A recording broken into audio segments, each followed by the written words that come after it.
ದೇವಿ ಪುರಾಣ ಪ್ರವಚನವು ಸರ್ವರ ಬಾಳ ಜ್ಞಾನ ಜ್ಯೋತಿಯಾಗಿದೆ ಎಂದು ಶಟಸ್ಥಲ ಬ್ರಹ್ಮ ಪ್ರಶಾಂತ ಸಾಗರ ಶಿವಾಚಾರ್ಯ ಸ್ವಾಮಿಗಳು ನುಡಿದರು.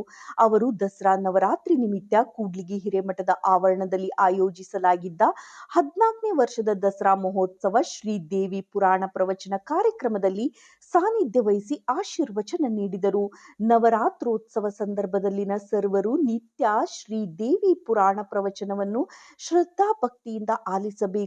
ಬಾಳಿನ ಅಂಧಕಾರ ತೊಲಗಿ ಜ್ಞಾನ ಜ್ಯೋತಿ ಬೆಳಗಲಿ, ಶ್ರೀ ದೇವಿಯ ಕೃಪಾಶೀರ್ವಾದಕ್ಕೆ ಪಾತ್ರರಾಗಬೇಕಿದೆ ಎಂದರು. ಜ್ಯೋತಿ ಜ್ಞಾನದ ಸಂಕೇತ, ಸುಜ್ಞಾನದ ಸಾರ.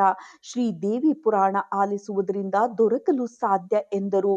ಎಂಎ ವೇದಮೂರ್ತಿ ರವೀಂದ್ರ ಶಾಸ್ತ್ರಿಗಳು ಪುರಾಣ ಪ್ರವಚನ ಮಾಡಿದರು ಹಾಗೂ ಸಂಗೀತ ಶಿಕ್ಷಕರಾದ ಶ್ರೀಮತಿ ರೋಜಾ ರಾಣಿ ಅವರು ಮತ್ತು ಸಂಗೀತ ಕಲಾವಿದರಾದ ಹಾರಕ್ ಬಾವಿ ಎಂ ತಿಪ್ಪೇಸ್ವಾಮಿ ಅವರಿಂದ ಸಂಗೀತ ಸೇವೆ, ಹಿರೇಹೆಗ್ದಾಳು ಬಣಕಾರ ಕೊಟ್ರೇಶರವರು ಹಾಗೂ ಅಗ್ರಹಾರ ಎನ್ಎಂ ನಾಗರಾಜಯ್ಯನವರು ತಬಲಾ ಹಾರ್ಮೋನಿಯಂ ಸೇವೆ ನೀಡಿದರು.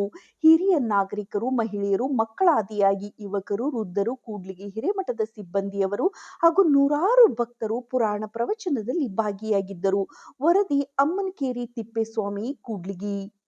ಪಾರ್ವತಿ ಪತಿ ಹರ ಹರ ರಾಜರಾಜೇಶ್ವರಿ ಮಾತಾ ಕೀ.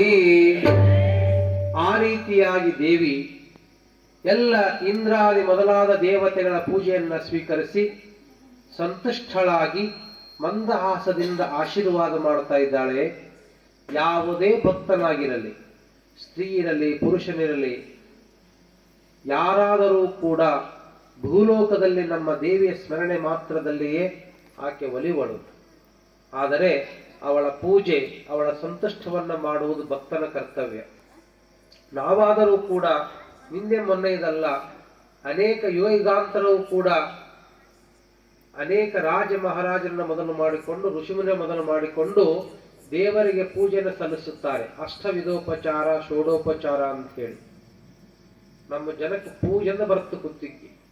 ಬೇಕಾದ್ರೆ ನಾಲ್ಕು ಕೂಡ ನೀರು ತಂದು ಹಾಕ್ತೀನಿ, ಆದ್ರೆ ಪೂಜೆ ಮಾತ್ರ ಕೇಳಬೇಡ.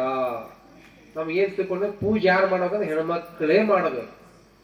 ಅದ್ರ ತಂಟಿಗೆ ನಾವು ಹೋಗಂಗಿಲ್ಲ. ಬಹಳ ಜನ ದೇವ್ರ ಮನೆ ಒಳಗೆ ಕಾಲಿಟ್ಟಿರಂಗಿಲ್ಲ ನಾವು. ಇನ್ನು ಲಿಂಗ ಪೂಜೆ ಅಂತೂ ಬಿಟ್ಟು ಅದು ಬಹಳ ದೂರ ಹೋಗ್ಬಿಡತ್ತಿ.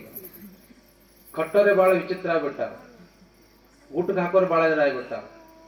ಪೂಜೆ ಅಂತಂದ್ರೆ ದೇವರಿಗೆ ಬಹಳ ಮುಖ್ಯವಾಗಿ ನಾವು ಅಲ್ಲಿ ಬರೋದು ಜಗಳ ಇಲ್ಲ. ನೀರು ತುಂಬಿದ ಕೂಡ ನೀರಿಲ್ಲ, ಎಲ್ಲಿ ತರಬೇಕು ನೀರು?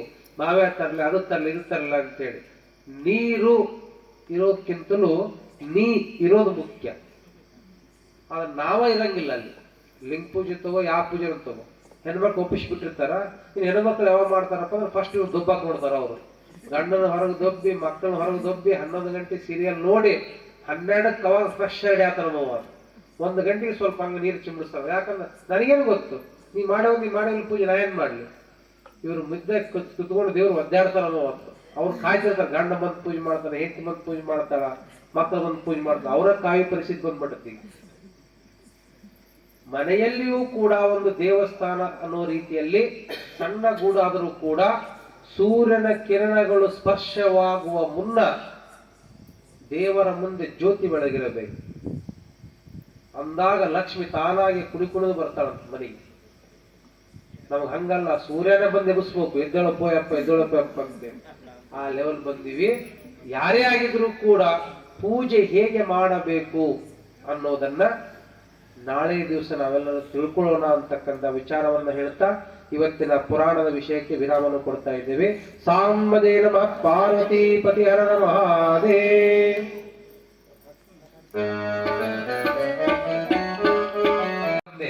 ನೀನೇ ಆಕಾರ, ನೀನೇ ಸಾಕಾರ, ನೀನೇ ನಿರಾಕಾರ.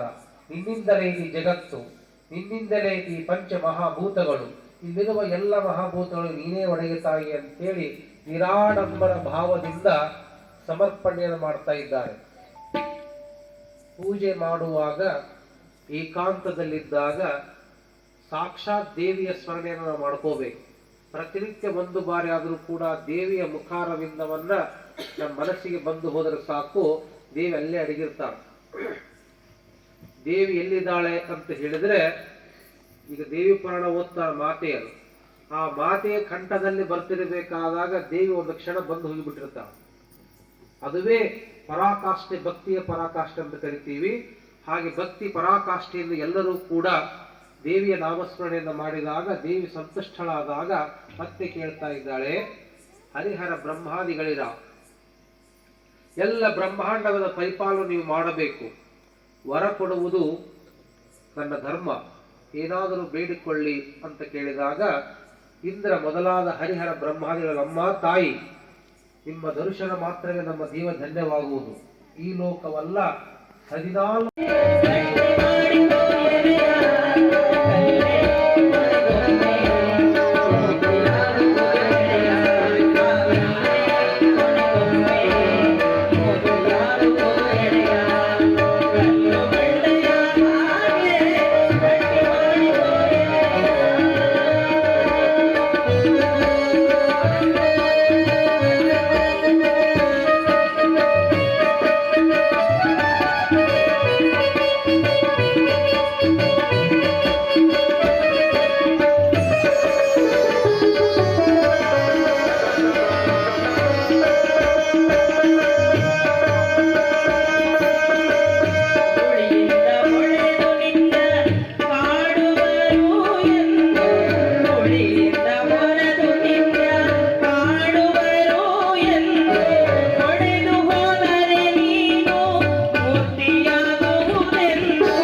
ಅತ್ಯಂತ ಸುಶ್ರಾವ್ಯವಾಗಿ ಗಾಯನವನ್ನು ಮಾಡಿರ್ತಕ್ಕಂತಹ ಮೇಡಮ್ ಅವರಿಗೆ ಜೋರಾದ